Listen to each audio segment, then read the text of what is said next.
ఈ మధ్యకాలంలో పేపర్లో, టీవీల్లో, మిగతా ప్రసార మాధ్యమాల్లో అత్యంత ప్రముఖంగా వినిపిస్తున్న వార్తా ఐటెం ఏమిటంటే సిజేపి కాక్రోచ్ జనతా పార్టీ ఢిల్లీలో జంతర్ మంతర్ దగ్గర కొన్ని రోజులుగా జరిపిన నిరసన ప్రదర్శన. దీని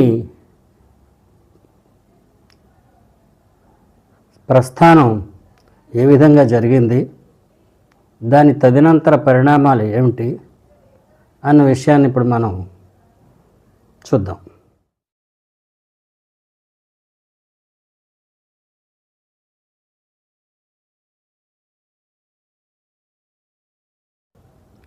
ఆన్లైన్లో వ్యంగ్యంతో మొదలయ్యి ఉధృతమై అనేక మంది విద్యార్థుల సమీకరణ భారీ ఎత్తున ఢిల్లీలోని జంతర్ మంతర్ వద్ద భారీ ప్రదర్శన జరిగి చివరికి విద్యాశాఖ మంత్రి శ్రీ ధర్మేంద్ర ప్రధాన్ గారి రాజీనామాతో ఈ ప్రదర్శనలు సద్దుమణిగాయి.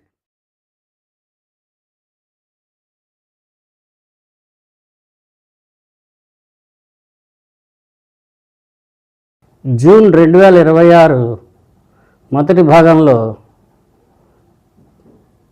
చీఫ్ జస్టిస్ సూర్యకాంత్ గారు భారతదేశంలోని విద్యార్థులను ఉద్దేశించి ఒక సంచలన వ్యాఖ్య చేశారు.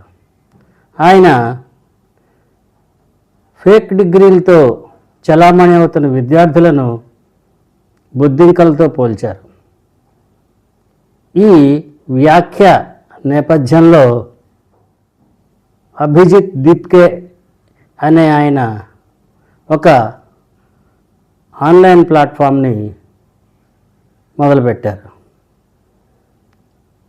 దాన్ని బీజేపీ భారతీయ జనతా పార్టీకి ప్యారడీగా కాక్రోచ్ జనతా పార్టీ అని చెప్పి నామకరణం చేశాడు.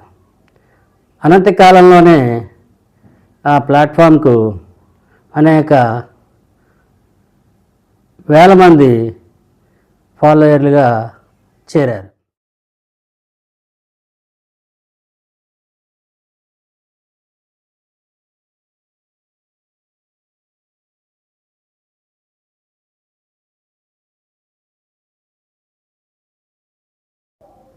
రెండు 2026 నీట్ ఎంట్రన్స్ ఎగ్జామ్లో జరిగిన అవకతవకల మీద, అలాగే ఉన్నత విద్యారంగంలో భారీ ప్రక్షాళన కోసం ఒక భారీ ఎత్తున ఉద్యమాన్ని చేపట్టారు.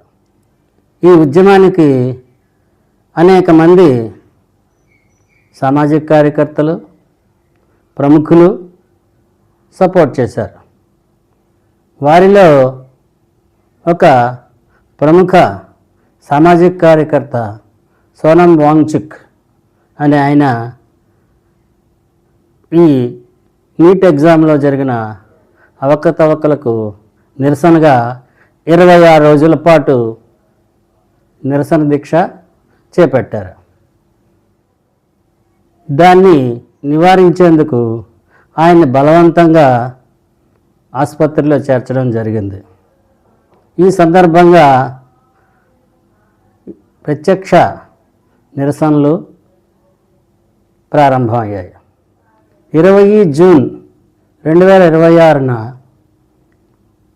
వేలాది మంది విద్యార్థులు జంతర్ మంతర్ వద్ద సమీకృతం అయ్యి 2026 జూన్ నుంచి జూలై మధ్య వరకు ఈ ప్రదర్శనలు వేడెక్కి పైన చెప్పిన నీట్ పరీక్షలో జరిగిన అవకతవకలకు, వైఫల్యాలకు నిరసనగా ప్రత్యక్ష నిరసన, దానికి పోలీసు ఆంక్షలు తోడయి వాతావరణం ఉద్రిక్తంగా మారింది. జూలై 19, 2026 ఈ రోజున ప్రదర్శనకారులందరూ చలో సంసద్ పేరుతో జంతర్ మంతర్ వద్ద జరిపిన నిరసన దీక్షలు, ప్రదర్శనలు ఉద్రిక్త స్థాయికి చేరాయి. ఇరువైపుల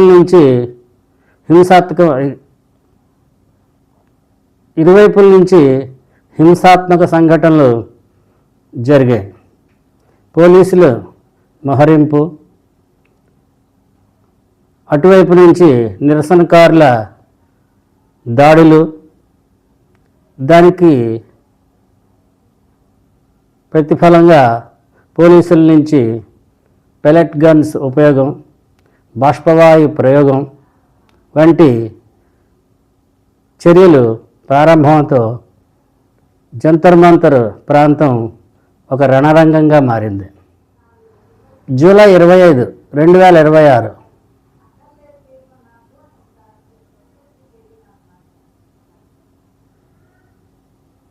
జూలై 25, 2026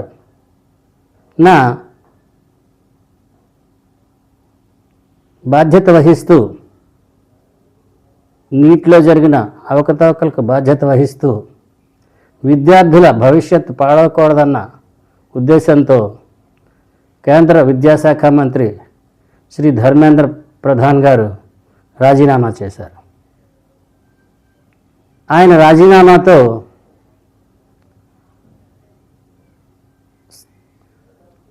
రాజీనామాతో సంతృప్తి చెంది కాక్రోచ్ జనతా పార్టీ నిరసనకారులు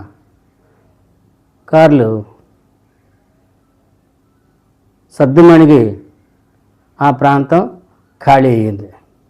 ఇది ఈ నిరసన కార్యక్రమం యొక్క జరిగిన పద్ధతి. ఈ నిరసన కార్యక్రమం జరిగిన పద్ధతి.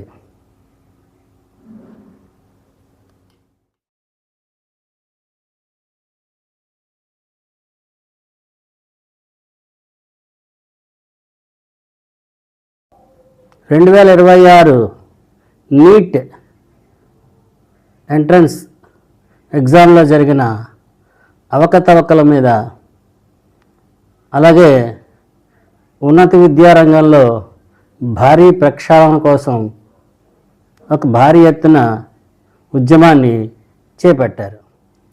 ఈ ఉద్యమానికి అనేక మంది సామాజిక కార్యకర్తలు, ప్రముఖులు సపోర్ట్ చేశారు. వారిలో ఒక ప్రముఖ సామాజిక కార్యకర్త సోనం వాంగ్చుక్ అనే ఆయన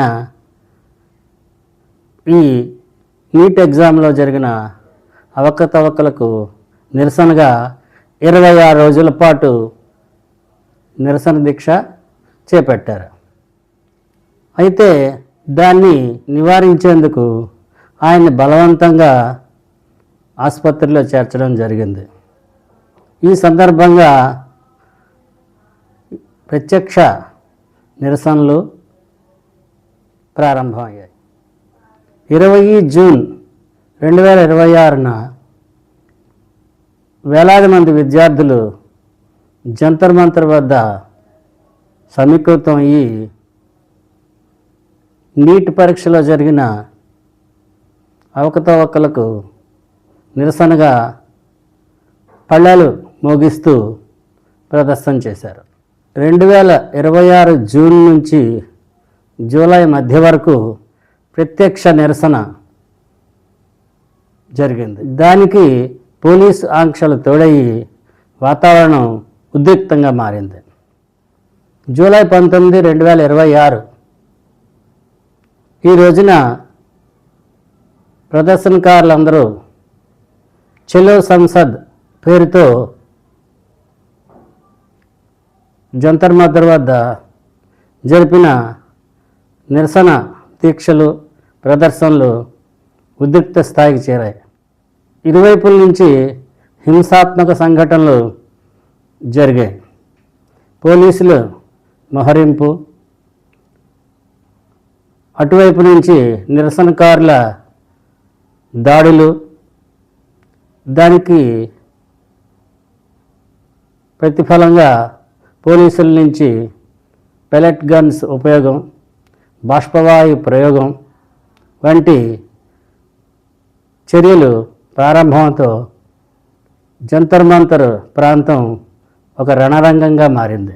జూలై 25, 2026 నీట్లో జరిగిన అవకతవకలకు బాధ్యత వహిస్తూ విద్యార్థుల భవిష్యత్తు పాడవకూడదన్న ఉద్దేశంతో కేంద్ర విద్యాశాఖ మంత్రి శ్రీ ధర్మేంద్ర ప్రధాన్ గారు రాజీనామా చేశారు.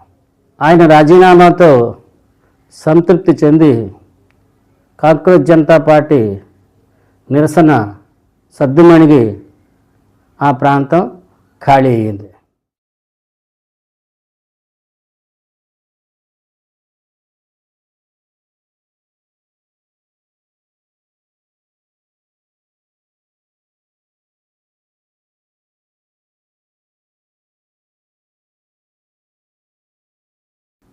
కేంద్ర విద్యాశాఖ మంత్రి ధర్మేంద్ర ప్రధాన్ గారి రాజీనామాకు ఎందుకు ఒత్తిడి చేశారన్న దానికి సిజేపీ వారు ఇచ్చిన వివరణ ఏంటంటే, నీట్ పోటీ పరీక్షల వంటి వాటిలో జరిగే అవకతవకలకు బాధ్యత ప్రభుత్వంలో అత్యంత ఉన్నత అధికారిని బాధ్యులు చేయాలని, అటువంటివి తిరిగి రిపీట్ కాకూడదని మా ఉద్దేశం. అందువల్ల కేంద్ర మంత్రి శ్రీ ధర్మేంద్ర ప్రధాన్ గారి రాజీనామాకు ఒత్తిడి తెచ్చామని సిజేపీ నాయకులు చెప్పారు. ఈ క్రమంలో ప్రభుత్వం ఈ నిరసనలో కెమెరాల ద్వారా ఫేషియల్ రికగ్నిషన్తో 2600 మంది అసాంఘిక శక్తులను, రౌడీజం చలాయించేవారిని నిరసనలో గుర్తించింది. వారిపై కేసులు పెట్టింది. అయితే నిరసనలో పాల్గొన్న విద్యార్థులపై కేసులు ఎత్తివేసి వారిని ఎఫ్ఐఆర్లను రద్దు చేసి వారిని కేసుల నుంచి విముక్తి చేసింది.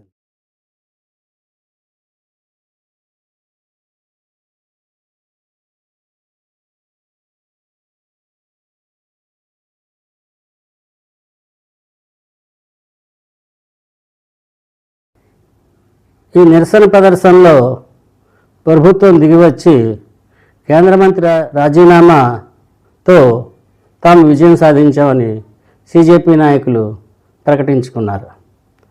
అంతా బాగానే ఉంది. కానీ ఈ రోజుల తరపున జరిగిన ఈ నిరసన ప్రదర్శనలను ఆసక్తికరంగా గమనిస్తున్న నాలాంటి ప్రజానీకానికి కొన్ని అనుమానాలు వస్తున్నాయి. అవేమిటో చూద్దాం. నిరసన ప్రదర్శనలో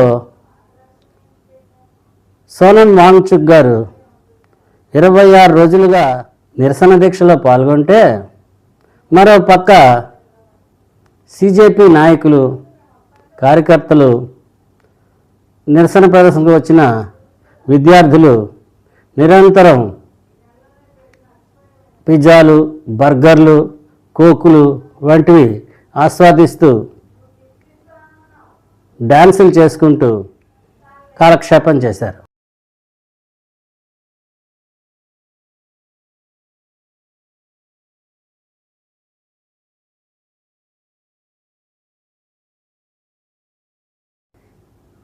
ఈ నిరసన ప్రదర్శనలో ప్రభుత్వం దిగివచ్చి కేంద్ర మంత్రి రాజీనామాతో తాము విజయం సాధించామని సిజేపీ నాయకులు ప్రకటించుకున్నారు. అంతా బాగానే ఉంది. కానీ ఈ రోజుల తరపున జరిగిన ఈ నిరసన ప్రదర్శనలను ఆసక్తికరంగా గమనిస్తున్న నాలాంటి ప్రజానీకానికి కొన్ని అనుమానాలు వస్తున్నాయి. అవేమిటో చూద్దాం. నిరసన ప్రదర్శనలో సోనం వాంగ్చుక్ గారు 26 రోజులుగా నిరసన దీక్షలో పాల్గొంటే మరో పక్క సిజేపీ నాయకులు కార్యకర్తలు నిరసన ప్రదర్శనకు వచ్చిన విద్యార్థులు నిరంతరం పిజ్జాలు, బర్గర్లు, కోకులు వంటివి ఆస్వాదిస్తూ డ్యాన్సులు చేసుకుంటూ కాలక్షేపం నిరసన ప్రదర్శనలో పాల్గొన్న విద్యార్థులకు సిజేపీ నాయకులకు 24 గంటలు వారికి నచ్చిన ఆహార పదార్థాలు, పానీయాలు నిరంతరంగా సప్లై చేయబడ్డాయి. ఈ ఆహార పంపిణీకి బాధ్యత మొహమ్మద్ జునైద్ మాలిక్ అనే ఒక సామాన్య మొబైల్ రిపేర్ షాపు ఆయన చూసుకున్నాడు. ఇన్ని రోజులు ఇంతమందికి వారు కోరిన ఆహార పదార్థాలని సప్లై చేయడానికి కావాల్సిన డబ్బు ఎక్కడి నుంచి వచ్చింది, దీనికి ఫండింగ్ ఎక్కడి నుంచి వచ్చింది అన్న అనుమానం ప్రజల్లో ఉంది. అయితే భారత ప్రభుత్వాన్ని అస్థిరపరచడానికి, భారతదేశంలో ఒక తిరుగుబాటు రావడానికి, దానివల్ల ప్రభుత్వం అస్థిరపడడానికి, ఆర్థికంగా భారతదేశం వెనకపడడానికి ఆలోచించి మన శత్రుదేశాలైన పాకిస్తాను, అలాగే అమెరికా, చైనా ఈ 3 దేశాలు కలిపి ఈ కార్యక్రమానికి ఫండింగ్ చేశారేమో అన్న అనుమానం వస్తుంది.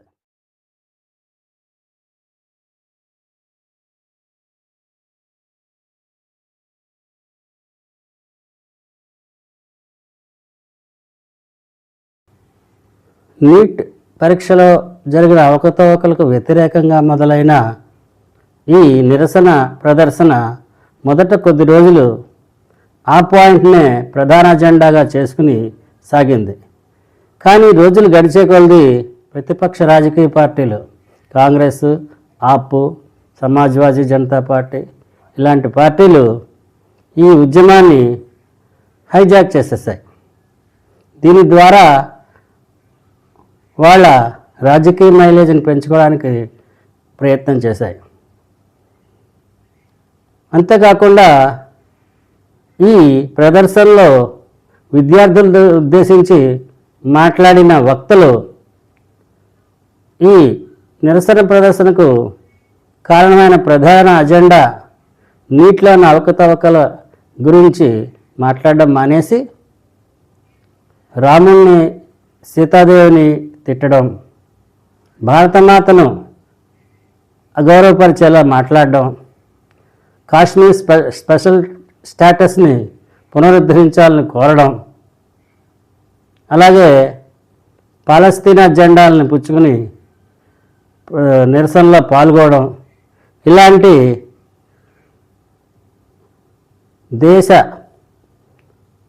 ఆంతరిక భద్రతకు ముప్పు కలిగించే చర్యలు చేశారు. అరుంధతి రాయ్ అయితే కాశ్మీర్ ఎప్పుడు భారతదేశంలో భాగం కానే కాదని ఆవిడ వ్యాఖ్యానించింది.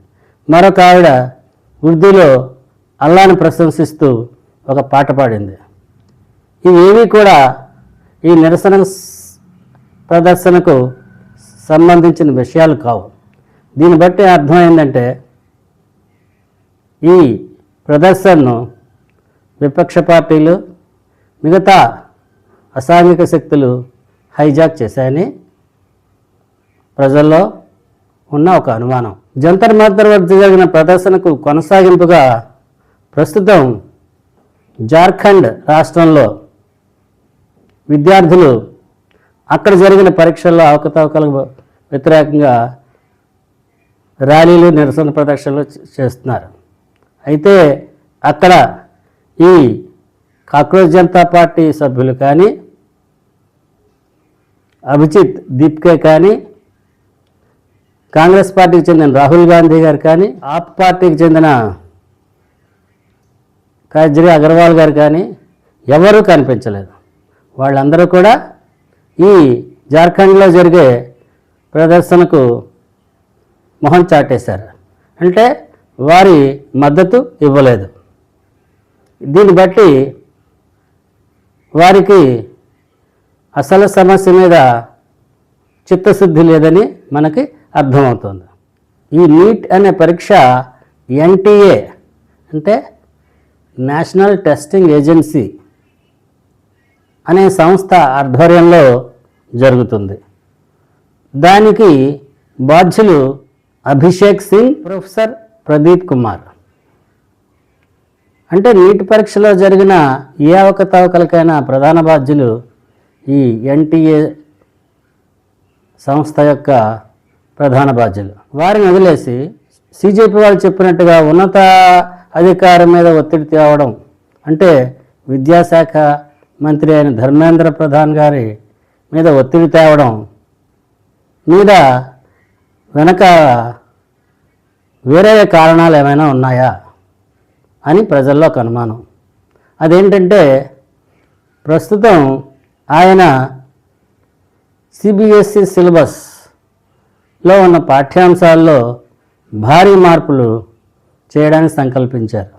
అవేమిటంటే ప్రస్తుతం మన చరిత్ర పాఠాల్లో ఉన్న మొఘలాయి చక్రవర్తుల యొక్క ప్రాముఖ్యత, అంటే బాబరు, అక్బరు, ఔరంగజేబు లాంటి చక్రవర్తుల యొక్క ప్రాముఖ్యతను, వారి చరిత్రను తగ్గించి ఆ స్థానంలో మన హిందూ రాజులు, చక్రవర్తులు అంటే పృథ్వీరాజ్ చౌహాన్, ఛత్రపతి శివాజీ లాంటి వీరుల యొక్క చరిత్రలను చేర్చడానికి ప్రయత్నించారు. అంతేకాకుండా ఇందిరాగాంధీ గారు ప్రవేశపెట్టిన ఎమర్జెన్సీ కాలంలో ఉన్న పరిస్థితిని గురించి కూడా నేటి పిల్లలకు తెలియజెప్పాలనే ఉద్దేశంతో సిలబస్లో భారీ మార్పులకు శ్రీకారం చుట్టారు. అయితే ఇది చాలామంది విపక్ష పార్టీలకు, అంటే కాంగ్రెస్కి, వామపక్ష పార్టీలకు నచ్చలేదు. అందువల్ల ఆయన్ను గద్దె దించాలన్న కార్యక్రమానికి ఈ నీటి పరీక్ష అనే సాకును అడ్డం పెట్టుకుని సాధించారని ఒక అనుమానం ప్రజల్లో ఉంది. అయితే ఇవన్నీ కూడా అనుమానాలే, వీటికి ఏవి రుజువులు, సాక్ష్యాలు లేవు.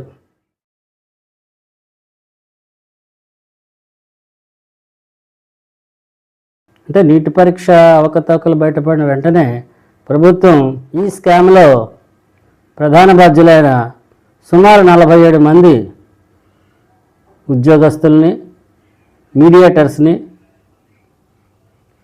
ఉద్యోగస్తులను సస్పెండ్ చేసి మీడియేటర్స్ని అందరినీ అరెస్ట్ చేసి జైలుకి పంపించింది. అంతేకాకుండా ఆ ఎగ్జామ్ని క్యాన్సిల్ చేసి మళ్ళీ ఎగ్జామ్ పెట్టింది. అందులో రాసిన పిల్లలు ర్యాంకులు సాధించారు, సీట్లు సంపాదించారు, వాళ్ళు చక్కగా చదువుకుంటున్నారు. అయితే ఈ మొదటి నీట్ ఎగ్జామ్లో జరిగిన అవకతవకలను సాకుగా చేసుకుని